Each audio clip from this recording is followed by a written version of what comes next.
Queenie! Sakyan na.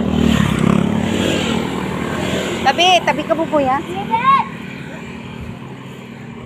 Sagi. Uy, tumabi ka dyan. Yan, dyan ah. Wala, nagabihan na kami. Walang sasakyan. Tabihan na ka. Tabi ha. Walang time. Oh my God. Oh my God. Ang sakit. Sakit ng likod. Uy, tabi ba? Mali yung nadaanan natin.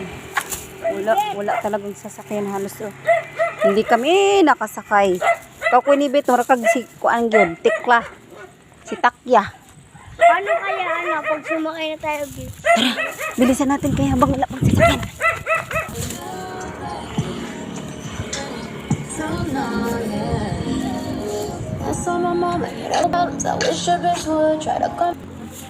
Guys, yung umuwi kami ba?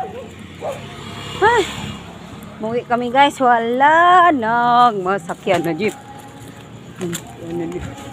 Grabe ng pagbinaktas namin. Oo. Kasi mag-aalas 11 na ng gabi.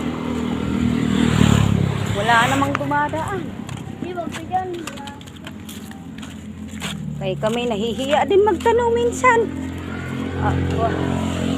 Mabay ka dyan. Kung ayaw mo magiging apat yung tuhod mo.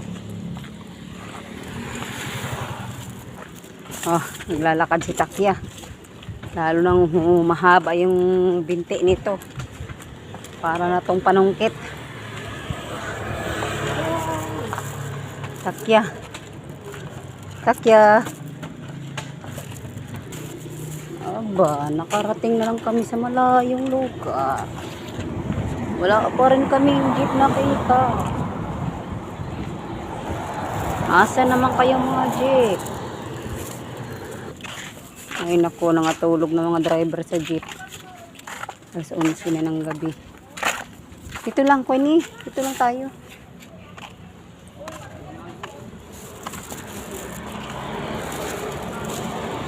Sa Andox lang kami, oh. Di bali na magutom, may Andox, oh. Bukas pang Andox. Sa Andox na lang kami. Para di may magutom mo. Yabay, alas 11 na baga, oh.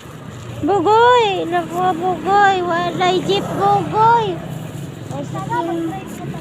Tricycle. Tabi-tabi ba? Tabi-tabi. Tricycle. How much tricycle? Tanong mo kay Kuya. Uy, ihing-ihi na ako. Oh my God! Asa pa tag-ihi karon dari? Ano, pwede yun dun. Paalam ka. Paalam ka dun. Asa man si RD ha? Di paalam ka. Hala, wa may si RD pa. Oh. Tara. Ano ma? Katinggelo na kayo ko. Wala na makaihi ka din. Dun po. Saan?